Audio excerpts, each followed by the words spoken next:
बिस्मिल्लाहिर्रहमानिर्रहीम। Yasmeen knitting and cooking house में खुशामदीद कहते हैं। आज मैं आपके लिए एक बहुत ही आसान रेसिपी लेकर आई हूँ। आप बनाएंगे तो आपको अंदाज़ा होगा कि ये बहुत ही आसान और बहुत ही मज़ेदार। रेसिपी का नाम बाद में बताऊंगी।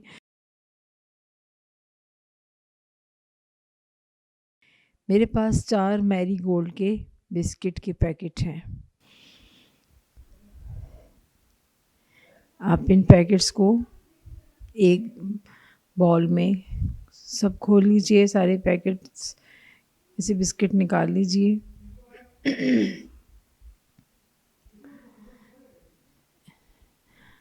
ये मैंने ग्राइंडर के जग में डाले और इनका बारीक पाउडर बना दिया और उसके बाद इस छन्नी से उसको छान लिया।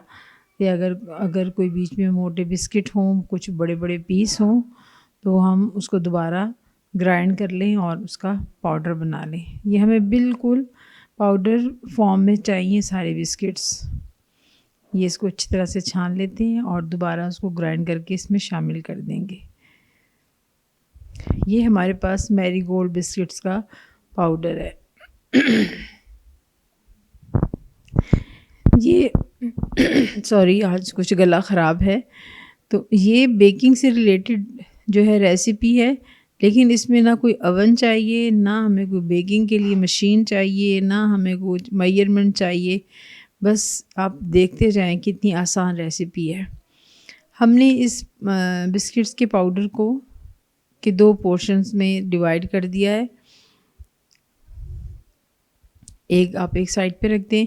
पहले हम इस पोर्शन के साथ अब इसमें हम चीनी मिक्स कर रहे हैं। ये देखिए, मैंने चीनी को पाउडर बना लिया है।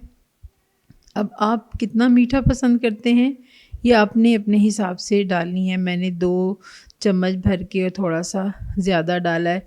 मैरीगोल्ड बिस्किट की यही बात है कि आप इससे कोई भी चीज़ बनाएं, पुडिंग बनाएं, कस्टर्ड में इस्तेमाल करें, बिस्किट्स बनाएं, केक बनाएं, ये टेस्टलेस होते हैं।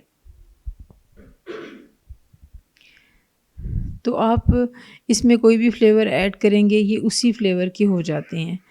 पहले हमने इसमें पाउडर शुगर डाली, अब मैं इसमें कोको पाउडर डाल रही हूँ। अब देखिए, इसमें भी कोई मेजरमेंट नहीं है।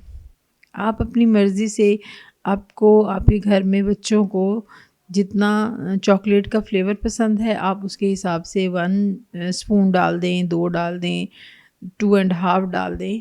तो ये कोको पाउडर जितना आपको पसंद है, आप वो इसके अंदर डाल दें। अब एक और चीज़, वो है बटर।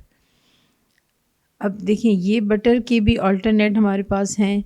अगर घर में बटर मौजूद है तो आप बटर डाल दें। बटर नहीं है, घी मौजूद है, आप घी डाल सकते हैं। घी अगर नहीं इस्तेमाल करते तो कुकिंग ऑयल तो मस्ट हर घर में होता है। आप वो 1 स्पून इसमें डाल दीजिए। इसको अच्छी तरह से आपने मिक्स कर देना है। इस तरह से, ये देखिए, इस कलर का ये हो जाएगा सब बिस्किट, चीनी और जो बटर हमने डाला था। ये मेरे पास 1 कप दूध है। अब हमने इसकी डो बनानी है और उसके लिए ये है कि आप दूध थोड़ा थोड़ा शामिल करें, एकदम से सारा दूध नहीं डालना। हाँ, इस तरह से आप थोड़ा थोड़ा सा दूध डालते जाएं और इसको मिक्स करते जाएं इस तरह से, ताकि कोई अगर लम्स हो या कोई गुठली हो, कोई बिस्किट का छोटा पीस रह गया हो, तो वो भी आपको महसूस हो जाएगा। आप उसको निकाल लेंगे और दूध थोड़ा थोड़ा शामिल करते जाएं ताकि ज़्यादा पतली डो ना बन जाए, ना बहुत ज़्यादा सख्त हो।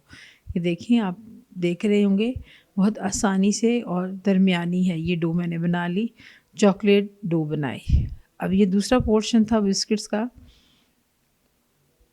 इसमें भी आप वही हिसाब है कि आपने टेस्ट के मुताबिक आपने शुगर डालनी है। ये शुगर पाउडर है। अपने हिसाब से जितना आपको मीठा आपके घर वालों को पसंद है वो डाल दें। अब इसका टेस्ट बढ़ाने के लिए ये वो है बटर। आप इसमें बटर डाल दीजिए 1 स्पून। ये मेरे पास टीस्पून है, तो आप टेबल स्पून आपने डालना है। अब इसका फ्लेवर बढ़ाने के लिए मैं इसमें कोकोनट पाउडर डाल रही हूँ। ये भी ऑप्शनल है, अगर आपको पसंद है, आपके बच्चों को पसंद है, घर वालों को पसंद है तो आप ये पाउडर डाल दें। अगर आप लोग नहीं पसंद करते हैं तो आप इसको स्किप भी कर सकते हैं। इसको भी आप आहिस्ता से मिक्स करें,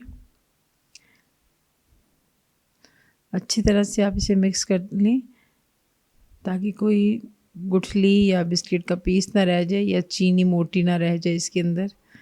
इस तरह से आप इसको पहले अच्छे से मिक्स कर लें और फिर इसमें भी आपने दूध ही शामिल करना है। वो जो हाफ़ कप हमारे पास रह गया था,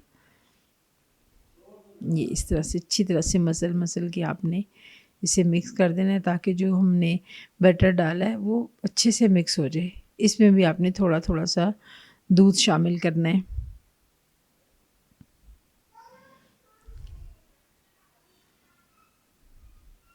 इस तरह थोड़ा थोड़ा दूध डालते जाएं। बस ये जो इस तरह की रेसिपीज़ होती हैं ना, इसमें थोड़े स्टेमने की ज़रूरत होती है। ये देखिए हमारी दोनों डो तैयार हैं, एक चॉकलेट फ्लेवर में है और एक में कोकोनट का फ्लेवर है। अब ये मेरे पास बटर पेपर है, मैं इसके ऊपर ऑयल ग्रीस कर रही हूँ। अगर आपके पास नहीं है बटर पेपर तो कोई परेशानी की बात नहीं, आपके घर में शॉपिंग बैग्स तो आते होंगे। आप एक शॉपिंग बैग ले लीजिए, उसको ऊपर वाली साइड से जहाँ उसके हैंडल्स बने होते हैं वो काट लीजिए, नीचे वाली साइड से भी काट लीजिए और उसके ऊपर ऑयल लगाकर पेपर, आपका वैक्स पेपर, बटर पेपर तैयार है। ये डो आपने इस तरह से बीच में सेंटर वाली साइड पे रख देनी है। इसको मैं ऐसे रख रही हूँ ताकि इसका स्क्वायर बन सके। इसकी हमने एक, जैसे रोटी हम बनाते हैं ना, आपने इसको इस तरह से बेलना है। ये देखिए बहुत आराम से, इसके साथ कोई ज़ोर ज़बरदस्ती नहीं करनी और पेशेंस से। ये नहीं कि नहीं हो रहा, गलत हो रहा है। जब फर्स्ट टाइम आप कोई भी चीज़ बनाएंगे तो ऑटोमेटिकली कहीं ना कहीं तो उसमें फॉल्ट आएगा, कुछ गलती होगी। लेकिन जब आप 2-3 मरतबा वो चीज़ बनाएंगे तो वो इंशाल्लाह ज़रूर से ही और शायद कि मुझसे भी ज़्यादा अच्छी बने। तो कोशिश करते रहें। आप इसको इसी तरह से इसको घुमाते रहें, जहाँ जहाँ लगे कि आपको इसका साइज़ थोड़ा मोटा है तो आप उधर से बेलन की मदद से उसको प्रेस करते रहें। ये देखिए खुद ब खुद बड़ी होती जाएगी ये देखिए इस तरह से आपने इसको पतली सी रोटी की तरह बनाना। रोटी से थोड़ा सा ज़रा सी मोटा हो इसका साइज़, लेकिन बस इस तरह से बेलते रहना है आपने। ये देखिए मैं अब यहाँ कॉर्नर से प्रेस कर, ये देखिए ऊपर तक चला गया, ये यहाँ तक, ऐसे यहाँ तक। ये देखिए, ये जहाँ से आपको लगता है कि मोटा है थोड़ा सा इसका साइज़, आप उसको बेलन की मदद से लेवल कर दें। ये देखिए बिल्कुल, मतलब बटर पेपर भी तो ठीक है, लेकिन शॉपिंग बैग में भी सेम मैंने भी बनाया ऐसे ही बनेगा। अभी दूसरी डो के लिए मैं तैयार कर रही हूँ, इसमें भी वही है कि अगर नहीं है आप तो आप शॉपिंग बैग भी यूज़ कर सकते हैं। बस ये छोटी छोटी टिप्स होती हैं, ट्रिक्स होती हैं जिनकी मदद से हम अपनी रेसिपी को आसान और मज़ेदार बनाते हैं। तो हमारी चैनल्स का यही मकसद होता है कि हम आप लोगों की इस लिहाज से भी मदद कर सकते हैं कि कभी कोई चीज़ घर में अवेलेबल नहीं है तो उसका ऑल्टरनेट क्या होना चाहिए। अब इसमें जो मैंने कोकोनट वाली डो बनाई थी वो रख दूँगी और उसको भी इसी तरह बेलन की मदद से बेल कर रोटी सी बना लेंगे। इसमें हमने कोई बेकिंग पाउडर, कोई मशीन, कोई कुछ भी नहीं इस्तेमाल किया। आपके सामने ही मैं बना रही हूँ और अब जब लास्ट में ये रेसिपी बनेगी तो आप सरप्राइज़ ज़रूर होंगे। अब अगर ये आपके बटर पेपर से बाहर की तरफ निकल रही है तो आप इसको उंगलियों की मदद से प्रेस कर लें। अब जो दूसरी हमने रोटी की तरह डो को बनाया था वो हम इसके ऊपर डाल लेंगे। इस चॉकलेट वाली डो के ऊपर हमने मूली डाल देनी है। वो कोई बात नहीं, परेशान ना हो।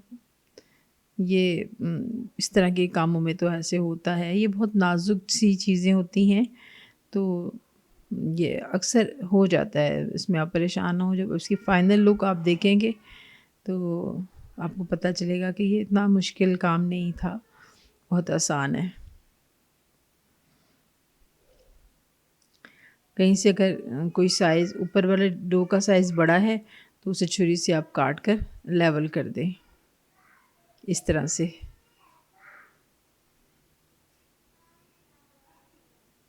सब ये बिल्कुल तैयार है। अब इसको हमने रोल बनाना है। रोल बनाना फर्स्ट स्टेप जो है वो थोड़ा मुश्किल है, लेकिन अब आप पेशेंस से करेंगे तो ये बहुत आसानी से हो जाएगा। ये अपने बटर पेपर को बाहर की तरफ निकालते रहना है और रोल को आपस में जोड़ते रहना है इस तरह से। ये देखें ऐसे, ये ऐसे थोड़ा सा फोल्ड कर दें। ये देखिए बटर पेपर थोड़ा सा ज़्यादा ग्रीसी हो गया था तो वो टूट रहा है, तो कोई बात नहीं, इसके ऊपर हम एक और बटर पेपर लगा लेंगे। ये देखिए, ये देखिए, ये मैंने सारा रोल कर दिया। ये देखिए मैंने पूरा रोल किया और उसके ऊपर दूसरा बटर पेपर भी लगा दिया ताकि कहीं से कोई टूट ना जाए हमारा अंदर वाला रोल। इसको अच्छे से रोल करें। दोनों साइडों पर जो बटर पेपर या शॉपिंग बैग आपका रह जाता है उसको भी अंदर की तरफ फोल्ड करके और इसको 1 से 2 घंटे के लिए फ्रीज़र में रख दें। और अगर टाइम ज़्यादा है तो आप फ्रिज में 2-3 घंटे के लिए रख दें। लेकिन रखने से पहले ये देखिए मैं इसे बार बार रोल कर रही हूँ ताकि ये अच्छी तरह से दोनों जो डो हैं आपस में जुड़ जाएं। ये देखिए मैंने 2 घंटे फ्रीज़र में रखा, ये मैंने निकाल लिया है और ये मैं इसे काट रही हूँ। ये देखिए ये क्या बना, चॉकलेट स्विस रोल। हमारी रेसिपी है chocolate Swiss roll. No baking, no oven, no yeast, no machine, no beater, कुछ भी नहीं, बहुत आसान और टेस्ट में तो बहुत ही लाजवाब। तो उम्मीद करती हूँ आप इसको ज़रूर ट्राई करेंगे। हमारे साथ जुड़े रहने का आपका बहुत शुक्रिया। मेरे चैनल को सब्सक्राइब कीजिए, लाइक कीजिए, शेयर कीजिए और बेल आइकन ज़रूर प्रेस कीजिए ताकि आने वाली वीडियोस आप तक पहुंच सकें। शुक्रिया। अल्लाह हाफ़िज़।